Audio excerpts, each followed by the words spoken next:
Dear students of English grammar and the aspirants of competitive exams of English, we welcome you in our lecture 2 bilingual lecture in which we have a topic collocation. Collocation क्या होता है? Collocation right combination of words होते हैं जो किसी particular certain thing को express करने में हम use में लेते हैं।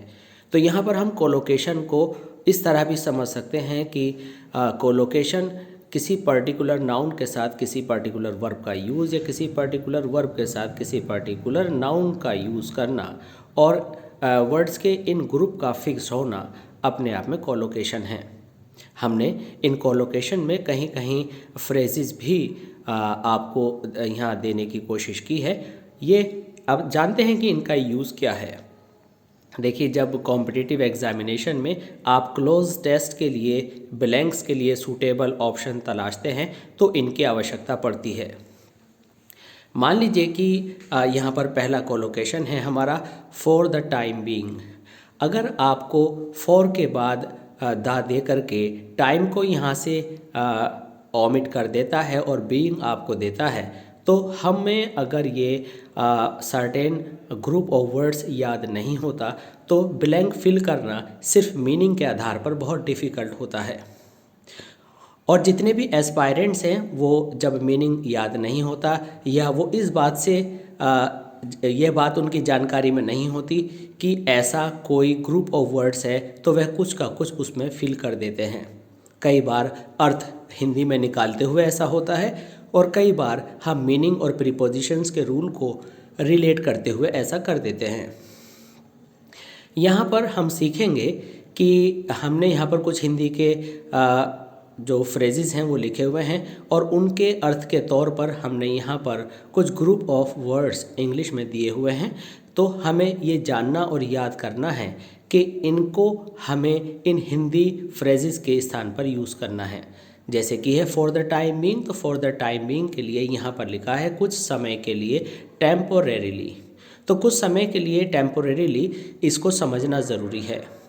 टेम्पोरेरीली का मतलब ये नहीं होता जैसा कि हम आमतौर से अपनी बातचीत में लोगों को सुनते हैं कि किसी चीज़ का घटियापन होना।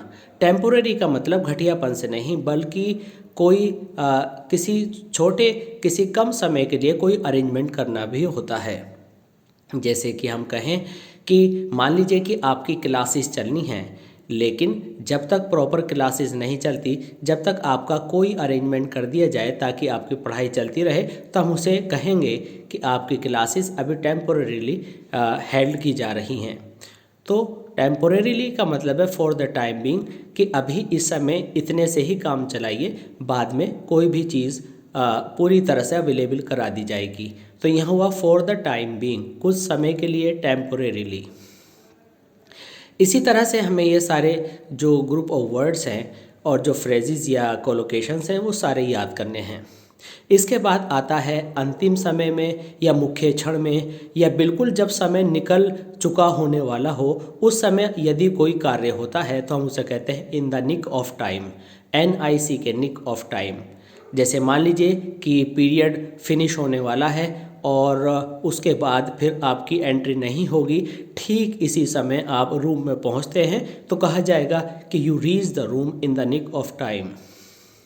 तो यहाँ पर हम कहेंगे कि ये जो फ्रेज है ये आपका एडवर्ब का काम करेगा, in the nick of time, ये एडवर्बियल फ्रेज कहलाएगा। इसके बाद आता है ऑल द वे। अब ये ऑल द वे क्या होता है?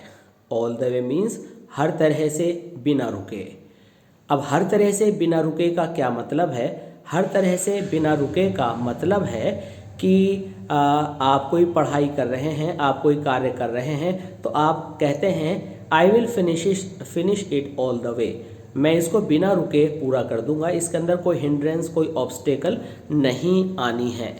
तो यहाँ पर हम सीख रहे हैं all the way. All the way को आप ये कहेंगे I am with you all the way, अर्थात मैं आपके साथ हर तरह से हूँ, किसी तरह की कोई कमी नहीं आएगी। इसके बाद हम आते हैं नंबर 4 पर, इन द नो अबाउट। अब ये जो वर्ड्स हैं ये बड़े अजीब लग सकते हैं क्योंकि आप सोचेंगे कि नो कभी नाउन होता नहीं है, इससे पहले द कैसे आ गया। तो इन द नो अबाउट का मतलब है जानकारी में होना, अवेयर होना। ये जानकारी में होना या अवेयर होना क्या है, विशेष तौर से ये फ्रेज़ उस समय यूज़ में आता है जब मान लीजिए किसी को कोई जानकारी नहीं है लेकिन आप उसके बारे में जानते हैं। आप यूपीएससी की प्रिपरेशन करने वाले हैं और आपको इस बात की जानकारी है लेकिन दूसरे लोग इस बात को नहीं जानते, तो हम कहेंगे you are in the know about UPSC. तो यहाँ पर आपको ये डाउट नहीं करना है कि नो वर्ब है तो दा कैसे आया, ये आपको एज इट इज़ जो चारों वर्ड्स हैं लर्न करने हैं। और कभी कोई वर्ड अगर इनमें से डिलीट करके या ओमिट करके आपसे पूछा जाए कि ब्लैंक में क्या फिल करेंगे, तो आपको ये जो दिए गए 4 वर्ड्स हैं इनकी पूरी सेटिंग आपको क्लियर होनी चाहिए। इसके बाद हम चलते हैं पॉइंट नंबर 5 पर। पॉइंट नंबर 5 में दिया गया है बाय द वे। आपने लैंग्वेज में अपनी डे टू डे लैंग्वेज में और कहें कि बहुत ही कई सारी कन्वर्जेशंस में सुना होगा, जनरल कन्वर्जेशंस में by the way. By the way आप क्या कर रहे हैं, तो बाय द वे वहाँ पर यूज़ किया जाता है जहाँ पर हम टॉपिक से हटकर बात करते हैं। और अगर हम हिंदी में बात करें तो बाय द वे वहाँ पर यूज़ किया जाता है जहाँ पर आप अपने टॉपिक से हटकर कहते हैं वैसे आजकल आप कहाँ बिज़ी हैं, वैसे अब आप क्या करने वाले हैं। तो वैसे, अब ये वैसे की तो अपने आप में कोई इंग्लिश होती नहीं है, इसलिए आप यहाँ पर जो इंग्लिश में समझ सकते हैं तो कहेंगे not connected to the subject directly, not connected to the subject to the matter of conversation directly. तो टू के बाद आप कुछ भी ऐड कर सकते हैं। इसके बाद आता है टू फ्लॉन्ट वंस रिचेस। तो अगर आप अपनी धनवान होने का, अपने धनवान होने का गुणगान कर रहे हैं, शो ऑफ कर रहे हैं, दिखावा कर रहे हैं, तो वहाँ पर आप फ्लॉन्ट वर्ड यूज़ करते हैं, टू फ्लॉन्ट वंस रिचेस। यहाँ पर जो अपोस्ट्रोफी एस आया है वन के साथ, इसका मतलब होता है कि ये पॉजेसिव केस है। अगर सब्जेक्ट पर ही है तो आप हिज लगा सकते हैं, हर लगा सकते हैं, देयर लगा सकते हैं। तो अपनी रिक्वायरमेंट ऑफ द सेंटेंस के अकॉर्डिंग आप कोई भी पॉजेसिव केस यूज़ कर सकते हैं, जैसे कि I do not want to flaunt my riches. तो आई के लिए माई आया, और ज़रूरी नहीं है कि सब्जेक्ट अगर आई है तो आई के लिए माई आए। तो मैं अपने फादर के रिचेस की बात भी कर सकता हूँ, I do not flaunt my father's riches. तो ये सारे वर्ड्स जो हैं ये दिखावा करने से रिलेटेड हैं, और फ्लॉन्ट सिर्फ रिचेस के लिए ही नहीं, आपके टैलेंट और बहुत सारी बातों के लिए और भी हो सकता है। तो यहाँ पर रिचेस और वंस वेरिएबल हैं। Now let's come to the point number 7, to tarnish somebody's image. Tarnish का मतलब होता है, जैसे आपने सुना होगा, जंग लग जाता है, रस्ट लग जाता है, धीमे धीमे वो नष्ट होने लगता है। तो किसी की इमेज को धूमिल करना, किसी की छवि को बिगाड़ना, किसी की जो एक पिक्चर किसी के माइंड में बनी हुई है उसे ख़राब करना, तो उसे कहते हैं टू टार्निश समबडीज इमेज। लेकिन जब हम आपको समझाएं कि कोई डिस्कशन करते हैं तो इस डिस्कशन में हम किसी की इमेज पर यह कह सकते हैं कि कीचड़ उछालने की कोशिश करते हैं, तो कीचड़ उछालना टार्निश समबडीज इमेज होगा। अगर हम इसको इनफॉर्मली अपनी एक जनरल इंग्लिश ट्रांसलेशन में इसको ट्रांसलेट करें तो बहुत सारी ट्रांसलेशन के रूप हो सकते हैं जो कि इनफॉर्मल होंगे और स्लैंग भी हो सकते हैं। इनफॉर्मल और स्लैंग का कुछ आइए एग्जाम्पल देखते हैं। जैसे कि हम कहेंगे टू डेस्ट्रॉय समबडीज इमेज। अगर यहाँ पर टू डेस्ट्रॉय समबडीज इमेज आया तो सेंटेंस आपका इम्प्रूवमेंट में आ सकता है, और क्वेश्चन में होगा इम्प्रूव द गिवन सेंटेंस, तो आप लिखेंगे कि डेस्ट्रॉय की जगह टार्निश वर्ड यूज होगा। तो इस तरह से अब हम आते हैं क्वेश्चन नंबर 8 पर। इस पॉइंट नंबर 8 में हमें दिया गया है कुछ हासिल या प्राप्त न होना। तो कुछ हासिल या प्राप्त न होने का मतलब है to come to nothing. Means आप अगर ये कहते हैं मैंने बहुत मेहनत की लेकिन मुझे कुछ भी हासिल नहीं हुआ, तो आप कहेंगे I came to nothing in the end. तो केम टू नथिंग का मतलब है लास्ट में कुछ अच्छा रिजल्ट न आना। इसके बाद है मुसीबतों का सामना करना। मुसीबतों का सामना करने का मतलब है to struggle against odds. Odds का मतलब होता है विरोधी परिस्थितियाँ, और स्ट्रगल का मतलब होता है संघर्ष करना।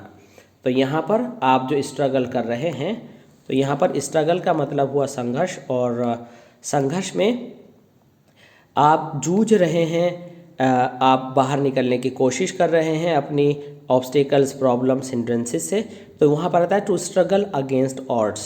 तो यहाँ पर प्रीपोजिशन चेंज की जा सकती है, कुछ वर्ड्स चेंज किए जा सकते हैं। तो आपको ये जो कोलोकेशन है ये तैयार रखनी है कि स्ट्रगल वर्ब के साथ आपको अगेंस्ट ऑड्स लिखना होता है। अब यहाँ पर हमने टू दिया है सभी वर्ब्स में, आप देख सकते हैं। तो यहाँ पर टू देने का पर्पज़ है फर्स्ट फॉर्म शो करना। जब आप इसे इन्फिनेटिव पर यूज़ करें तो आप टू यूज़ कर सकते हैं, और नहीं चाहते कोई आपका फ्यूचर, पास्ट या प्रेजेंट टेंस हो तो आप टू हटाकर अपनी जो रिक्वायरमेंट है उसके अनुसार आप वर्ब को चेंज कर सकते हैं। To troll the moustache. To troll the moustache का मतलब है मूछें तानना, मूछों पर ताव देना, मूछें ऐंठना, कुल मिलाकर के अपनी शक्ति का दिखावा करना, अपनी ईगो का दिखावा करना। तो आप इसको इडियोमैटिक वे में भी कह सकते हैं as an idiom. To twirl the moustache means I do not believe in twirling the moustache. तो ट्वर्ल वर्ब है और ये आवश्यकता अनुसार कभी आईएनजी में, कभी एस और एस के साथ, कभी सेकंड और थर्ड फॉर्म में बदल जाएगा। Now let's come to the point number 11, आग लगाना। अब आग लगाना आपको याद रखना पड़ेगा कि फायर के साथ वर्ड सेट लगाया जाएगा। Set, set, set first form, second form और थर्ड फॉर्म तीनों सेट ही होती हैं। तो आग लगाना, सेट फायर। इसके बाद है मन गढ़ंत कहानी बनाना। मन गढ़ंत कहानी बनाने का मतलब होता है to concoct a story. To concoct a story मतलब कोई भी ऐसी कहानी बना देना जो सच्चाई से बहुत दूर हो। इसे आप इडियम्स में कॉक एंड बुल स्टोरी भी कहते हैं। तो कॉक एंड बुल स्टोरी मतलब कोई भी ऐसी कहानी बना देना कि जो सच्चाई से बहुत दूर हो। सपोज़ कीजिए कि आपसे पूछा गया कि आप समय पर क्यों नहीं पहुँचे, तो आप बहुत सारे एक्सक्यूज़ेस देते हैं, तो वो झूठ होते हैं।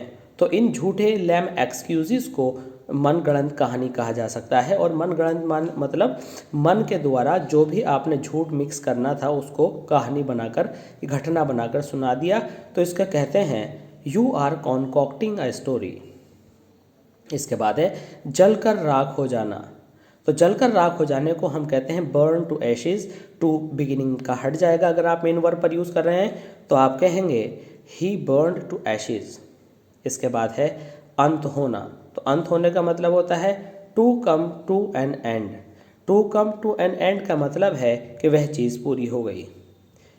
कोई एग्जाम्पल लेते हैं, कोई सेंटेंस आइए बनाते हैं। हम कहेंगे our examination are coming to an end. Our pleasures will certainly come to an end one day. Everybody's life will come to an end one day. तो कम टू एन एंड का मतलब है अंतिम सिरे पर पहुंचना। इसी तरह से अब आते हैं हम क्वेश्चन नंबर 15 पर। क्वेश्चन नंबर 15 को कवर करने से पहले हम बता दें this is M Rahman and you are attending oracy classes of English language and to get all these lectures please subscribe our channel oracy classes of English language. तो इस तरह के वेरियस टॉपिक्स पर जो कि आपके लिए एकेडमिक से लेकर कॉम्पिटिटिव एग्जामिनेशन तक बहुत उपयोगी हैं, हमारे channel oracy classes of English language को आप प्लीज़ सब्सक्राइब कीजिए। और हमें हमारे वर्क को अगर आप पसंद करते हैं तो प्लीज़ हमारे मोटिवेशन के लिए आप हमारे चैनल को सब्सक्राइब कीजिए, और लेक्चर्स आपको समझ आते हैं तो लाइक और शेयर ज़रूर कीजिएगा। और कमेंट बॉक्स में हमें बताइएगा किस तरह के लेक्चर्स आप फ्यूचर में अपने लिए चाहते हैं, हम उनको प्रिपेयर करके आपके लिए अपलोड करेंगे। इसके बाद हम आते हैं क्वेश्चन नंबर 15 पर। क्वेश्चन नंबर 15 में है डींग मारना। डींग मारने का मतलब होता है बोस्टिंग करना, अपनी वाहवाही करना, अपने बारे में तारीफ़ें करते रहना। अगर हिंदी में कहें तो आप कह सकते हैं अपनी डफली, अपना राग अलापते रहना। तो इसको हम कहेंगे to brag about something. About something मतलब अपने किसी ऐसे गुण का वर्णन करते रहना जिसको आप चाहते हैं कि लोग सुनते रहें और आपको आनंद आए। तो टू ब्रैग अबाउट समथिंग का मतलब यहाँ पर हुआ कि आप कोई बात अपनी बार बार सुनाए जा रहे हैं। अगर हम नकारात्मक शब्दों में बोलें तो आप गाए जा रहे हैं, तो उसे कहते हैं टू फ्लॉन्ट। अभी टू फ्लॉन्ट आपने पीछे भी पढ़ा है, वो टू फ्लॉन्ट सेम मीनिंग रखता है टू ब्रैग में। To brag about something means अगर आप अपनी सक्सेस के बारे में बता रहे हैं और बार बार एक ही बात रिपीट करके लोगों को आप इरिटेट कर रहे हैं तो लोग आपके लिए ये सेंटेंस बोलेंगे he is bragging about his success. तो ब्रैगिंग अबाउट एक नेगेटिव लोगों का रेस्पॉन्स है जो कि आपको पसंद नहीं करने के सेंस में जाता है। Now let's come to 16 to promulgate an ordinance. To promulgate an ordinance, ordinance कहते हैं कानून को, प्रोमुलगेट कहते हैं बनाने को। तो इसका मतलब हो गया अगर हम साधारण शब्दों में कहें कानून बनाना। और प्रोमुलगेट का मतलब यहाँ पर ये भी निकल करके आता है कि जब राष्ट्रपति के द्वारा उस पर सिग्नेचर हो जाते हैं तो वो जो कानून है वह लागू होने के लिए तैयार हो जाता है। तो इस तरह से अध्यादेश पारित करना या एनएक्टमेंट ऑफ अ लॉ या पासिंग ऑफ अ लॉ भी आप यहाँ पर कह सकते हैं।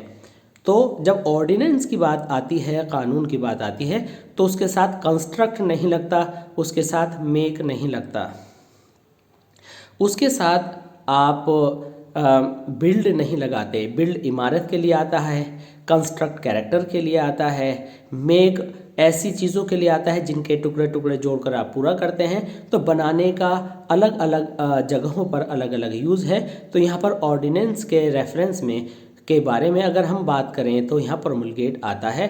तो प्रोमुलगेट की स्पेलिंग आप लर्न करके इसको तैयार कर लीजिए कि अध्यादेश पारित करने के सेंस में आप जो कोलोकेशन बोलते हैं वह है टू प्रोमुलगेट एन ऑर्डिनेंस। इसके बाद हम आते हैं 17 नंबर पर, और 17 नंबर में है वादा निभाना, वादा पूरा करना, अपनी कहे गए शब्दों को निभाना। तो टू फुलफिल अ प्रॉमिस, यहाँ पर आप जो फुलफिल की जो स्पेलिंग देख रहे हैं ये स्पेलिंग आपकी एक एल के साथ भी आती है और डबल एल के साथ भी आती है। तो to fulfil a promise means वादा करना। तो फुलफिलमेंट करना, पूरा करना, निभाना, ये आप प्रॉमिस के साथ यूज़ करते हैं। इसके बाद आपका नेक्स्ट पॉइंट है 18 to forge a new friendship. To forge a new friendship, जैसे कि आप यहाँ वर्ड्स के आधार पर देख रहे हैं, आप इसका सीधा सीधा मीनिंग भी निकाल सकते हैं। फोर्ज का मतलब है ढालना, फोर्ज का मतलब है निर्माण करना। एक्चुअली फोर्ज बनाना एक ऐसा बनाना है जो किसी मेटल को किसी भट्टी में पिघला करके आप बनाते हैं। तो अगर आपने एक फ्रेंडशिप तैयार की तो उसके लिए आपने कुछ एफर्ट्स किए हैं, और एफर्ट्स में क्या है, आपने किसी का साथ दिया होगा, कहीं सेक्रीफाइस किया होगा, तो नई दोस्ती बनाना। लेकिन एक्चुअल में इसका मतलब कुछ और भी है। इसका मतलब है किसी बात पर ध्यान लगाना। अब यहाँ ध्यान लगाने का मतलब बिल्कुल फोकस्ड होकर बैठना नहीं है, या गेज करना या घूरना नहीं है, बल्कि मान लीजिए कि आप पहले पढ़ा नहीं करते थे लेकिन उसके बाद आपने अपनी स्टडीज़ को लेकर के सीरियसनेस दिखाई और आप पढ़ने लगे, आपने गंभीरता के साथ उस पर टाइम देना शुरू किया, तो हम कहेंगे you have forged a new friendship with your books. तो इस तरह के सेंस में भी ये to forge a new friendship आप यूज़ करते हैं। सबसे महत्वपूर्ण बात यह है कि अ न्यू फ्रेंडशिप के साथ जो आप वर्ब यूज़ करेंगे वो फोर्ज होगी, और फोर्ज के साथ न्यू फ्रेंडशिप आएगा। यह आपको मुख्यतः याद करना है। इसके बाद हम आते हैं टू रिपल्स एन अटैक। अगर कोई अटैक हुआ और आपने उसे वापस धकेल दिया तो इसका मतलब हुआ कि आक्रमण असफल हो गया, यानी फोर्स टू ड्राइव बैक, आपने उसके कदमों को पीछे हटा दिया। तो यहाँ पर आया to repulse an attack. To repulse, तो यहाँ पर रिपल्स यूज़ करना है अटैक के लिए, फॉइल एन अटेम्प्ट करने को। अब जैसे कि हमने यहाँ पर बोला foil an attempt to murder, तो ये भी एक कोलोकेशन हुआ। तो foil an attempt to murder to repulse an attack. तो फॉइल का मतलब हुआ कि कोई भी आपने साजिश नाकाम कर दी, और रिपल्स एन अटैक का मतलब है आपने दुश्मन को उल्टे पांव भगा दिया। अब हम आते हैं 20th पर, to acknowledge one's claim. Acknowledge का मतलब होता है मान लेना, जानकारी में ले लेना, स्वीकृत कर देना। अगर कोई व्यक्ति किसी बात को लेकर के क्लेम कर रहा है तो आप क्या करेंगे, उसे मान लेते हैं, और उसको हम कहते हैं कि आपने जो क्लेम है वो एक्नॉलेज कर लिया। तो दावा स्वीकृत करना, यानी कि क्या करना, टू एडमिट अ क्लेम। दावा स्वीकृत करना, मतलब टू एडमिट अ क्लेम। तो एडमिट का मतलब होता है मानना और क्लेम का मतलब है दावा। तो अर्थात अगर किसी ने कोई बात रखी और कुछ कहा कि आप ऐसा कीजिए, ऐसा होना चाहिए, ये आपका दायित्व है, तो आप उसके इस क्लेम को मान लेते हैं और बात पूरी करते हैं, तो उसे कहते हैं टू एक्नॉलेज वंस क्लेम। इसके बाद पॉइंट नंबर 21 में टू मैलीन एन इनोसेंट पर्सन। अब यहाँ पर जो मैलीन है इसका मतलब है धूमिल करना, गंदा करना, कलंकित करना। एन इनोसेंट पर्सन, एक निर्दोष व्यक्ति को। अगर आप एक निर्दोष व्यक्ति को कलंकित करते हैं तो उसको आप बिना वजह बदनाम कर रहे हैं, अर्थात निर्दोष को बदनाम करना। आपने यही अभी दूसरे वर्ड्स में यहाँ पर पढ़ा था कि टू टार्निश समबडीज इमेज, किसी की छवि को बिगाड़ना। तो वहाँ पर छवि को लेकर बात की गई थी और यहाँ पर किसी इंसान के जो सीधा साधा जीवन है उसके ऊपर कोई उसको एलिज करना है, उसके ऊपर कोई आरोप लगाना है। तो मैलिन का मतलब होता है उसकी छवि, उसके चरित्र को धूमिल करने की कोशिश करना, अर्थात निर्दोष को बदनाम करना। इसके बाद पॉइंट नंबर 22 पर आता है to weave threads together. To weave threads together को इस तरह से लेते हैं, जैसे मान लीजिए आपको कोई बात पता है लेकिन उसको आपने और ज़्यादा लोगों के इंटरेस्ट को मद्देनज़र रख कर के उसमें कुछ और ऐसी चीज़ें मिला दी जो कि बड़ी चटपटी लगती है, और उसके बाद जब आप उसको बोलते हैं तो कहते हैं टू वीव थ्रेड्स टुगेदर, यानी आपने धागे कुछ मिला दिए। धागे मिला दिए को आप इस तरह से समझ सकते हैं कि ताना बाना हो सकता है, और लोगों को क्या किया, आपने इंटरवीन कर दिया ट्रूथ के साथ और फिक्शन के साथ, अर्थात आपने सच्चाई के साथ ट्रूथ के साथ फिक्शन मिला दिया। फिक्शन मीन्स बनावटी बातें मिला दी, तो वह प्योरली ट्रूथ नहीं हुआ, वह कहीं ना कहीं फेक क्वालिटी से जो है ग्रस्त होगा। कहने का मतलब यह है टू वीव थ्रेड्स टुगेदर है तो आपने कहीं ना कहीं फैक्ट और फिक्शन दोनों को एक जगह मिला दिया है। जैसे कि आप कई बार कहते हैं कि बड़ी नमक मिर्चें डाल कर के न्यूज़ पेश की जाती हैं, जिसमें इस तरह से पेश किया जाता है कि कुछ बातें सच और झूठ पता नहीं लगता, और वह बड़ा आकर्षण पैदा करने के लिए इस तरह से पेश की जाती हैं। इसके बाद आप कहते हैं to embark on an adventure. तो टू एम्बार्क ऑन का मतलब है कि ओर बढ़ना, एडवेंचर एक नए रोमांच की ओर, अर्थात अगर आप कोई काम करने जा रहे हैं और लोगों को उसके बारे में पता नहीं है और लोग आपसे आशा करते हैं कि आप कुछ अब नया करेंगे, इसके बाद फिर कुछ नया करेंगे, तो आप कह सकते हैं I am going to embark on a new project. तो एक नया रोमांचक कार्य आरंभ करना, तो हो गया टू एम्बार्क ऑन, यानी कि और आपके कदम बढ़ने। इसके बाद to blaze a trail. Trail एक तरह की पगडंडी हो सकती है, ट्रेल एक तरह का पतला सा कोई वे हो सकता है। ब्लेज का मतलब उसमें आप एक तेज़ शोले पैदा कर सकते हैं। तो एक तरह से एक नई चिंगारी देना, एक नई शुरुआत करना। तो हमने कहा कि आज़ादी की जो हमारे स्वतंत्रता सेनानी हैं उन्होंने आज़ादी की बात की शुरुआत कब की, तो हम कहेंगे when did they blaze the trail for the freedom of India. तो ब्लेज अ ट्रेल का मतलब है कि किसी नई शुरुआत को लेकर चलना, या किसी बात की नई शुरुआत करना, या कोई नया कैंपेन शुरू करना। तो ये आता है अलख जगाना। अलख का मतलब है एक नई रोशनी पैदा करना, एक नई बिगिनिंग करना, या इंग्लिश में आप कह सकते हैं टू एक्सप्लोर समथिंग।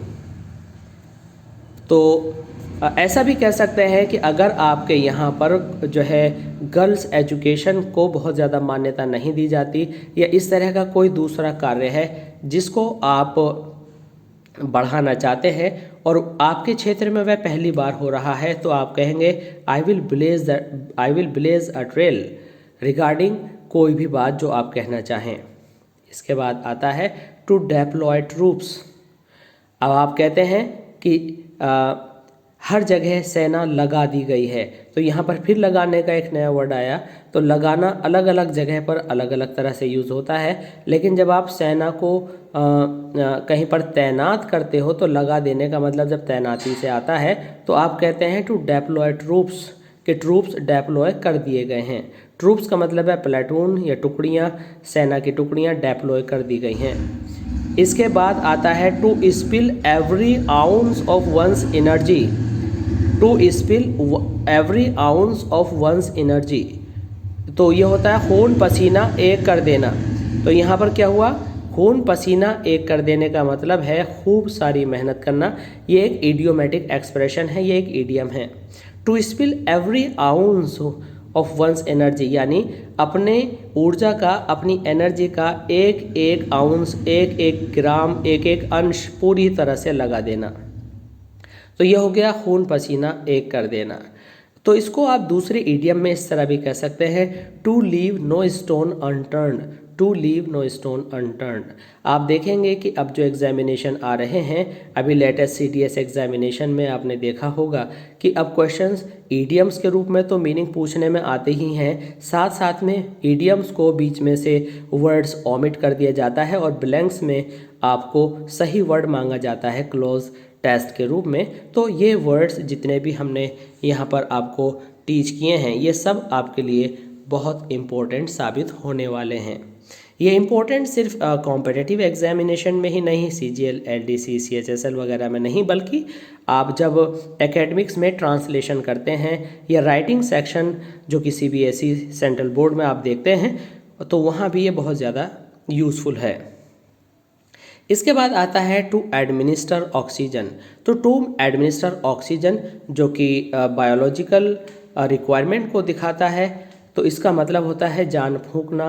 और जान फूंकने का मतलब है कि कोई भी प्राणी जब मरता है, जब नष्ट होता है, जब उसको सांस आनी बंद हो जाती है और जब आप उसे नई सांस देते हैं, नई पावर देते हैं, तो उसको कहते हैं टू एडमिनिस्टर ऑक्सीजन।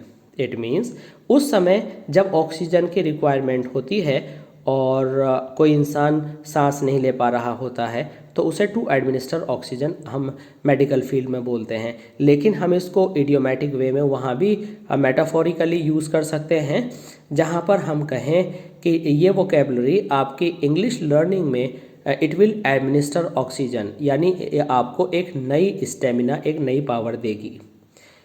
इसके बाद let's come to 28th to expunge an objectionable remark. इसका मतलब है कलंक साफ कर देना। अगर आपसे किसी ने कुछ कहा और आप उसे साबित नहीं कर पा रहे, तो आप क्या करते हैं कि कुछ ऐसा फिर आप उनको रिजल्ट दिखाते हैं कि आपका जो कर्म है, जो एक्शन है, वो उनके सारे रिमार्क्स को नल एंड वॉइड कर देता है, ज़ीरो कर देता है। या ऐसे भी हो सकता है कि मान लीजिए आप कोई डिसीज़न सुनाने वाले हैं, आप जज हैं और आपने सारे प्रूफ देखने के बाद आप क्या करते हैं, जो कल्प्रिट है उसको कल्प्रिट नहीं मानते और उसे बरी कर देते हैं, ये कहते हुए कि ऑल हिज जो भी उसकी प्रॉब्लम्स रही हैं आप उससे उन्हें बरी करते हैं। क्यों? तो इंग्लिश में आप इसको बोलेंगे I have expunged this objectionable remark, this objectionable proof और एनीथिंग, मैंने इसको नल एंड वॉइड कर दिया है। तो यहाँ पर क्या समझ में आया? यहाँ पर आया कि यदि कोई भी आपके ऊपर कलंकित कर देने वाली बात कही थी, आप उसको दूर कर दें या करवा दें या हट जाना, अर्थात आपके ऊपर कोई भी ऐसा बिंदु जो कि आपके कैरेक्टर के लिए नेगेटिव साबित हो रहा था, उसको हटाने के लिए to expunge an objectionable remark. तो आप कह सकते हैं his actions, his deeds will expunge all objectionable remarks from him. तो यहाँ पर हुआ to expunge an objectionable remark. Expunge means साफ कर देना किसी भी ऑब्जेक्शनेबल रिमार्क या कमेंट को। तो यहाँ पर आपको याद रखना है कि जो एक्सपंज है वो किसके साथ आया? वो आया आपका ऑब्जेक्शनेबल और रिमार्क के साथ। इसके बाद हम आते हैं खंगालना। खंगालना या छानना। खंगालना या छानना, खंगालना मतलब कि सर्च करना, तो हम कहते हैं to comb the whole area, यानी पूरे एरिया को पुलिस ने छान मारा, खंगाल लिया, ढूंढ लिया या सर्च कर लिया। जब कोई आतंकवादी आता है तो तलाशी में उस तलाशी के लिए हम जो वर्ड्स यूज़ करेंगे वो करेंगे the forces combed the whole area. तो ये वर्ड्स आपको सारे याद करके चलने हैं। इसके बाद आता है to ascertain the fact. Certain जो है वर्ड है, इसके साथ एस लगा करके आपने एडजेक्टिव से इसको वर्ब बना लिया। टू असर्टेन, असर्टेन, असर्टेन, तो ये वर्ब की फर्स्ट सेकंड थर्ड फॉर्म हुई द फैक्ट। यानी कोई भी फैक्ट जिसको आपने अनुमोदित कर दिया, अप्रूव कर दिया, अर्थात कोई भी ऐसी सच्चाई जिसको आपने अप्रूव कर दिया कि वह सही है, तो यहाँ पर आता है टू असर्टेन द फैक्ट। आप कई बार इसको इस तरह से भी कह सकते हैं टू क्लियर द फैक्ट। तो ये सारी चीज़ें सही नहीं होती हैं, ये सब इनफॉर्मल और स्लैंग यूजेज में जाता है। इसलिए आप ये certain particular group of words जो है बिल्कुल अपने लिए तैयार कर लें। I hope this lecture will prove to be very very useful for you. ये आपके लिए न केवल एकेडमिक्स में, ट्रांसलेशन में, बल्कि राइटिंग सेक्शन में और कॉम्पिटिटिव एग्जामिनेशंस में बहुत ज़्यादा यूज़फुल होगा। तो इस तरह के सारे लेक्चर्स को देखते रहने के लिए आप सब्सक्राइब कीजिए हमारे चैनल और ऐसी क्लासेस ऑफ इंग्लिश लैंग्वेज को। और लेक्चर पसंद आए तो प्लीज़ बेल आइकन को प्रेस कीजिए, नोटिफिकेशन लीजिए और लाइक एंड शेयर ज़रूर कीजिएगा। So thanks for watching ORSC classes of English language. Thanks for being with us. Thanks a lot.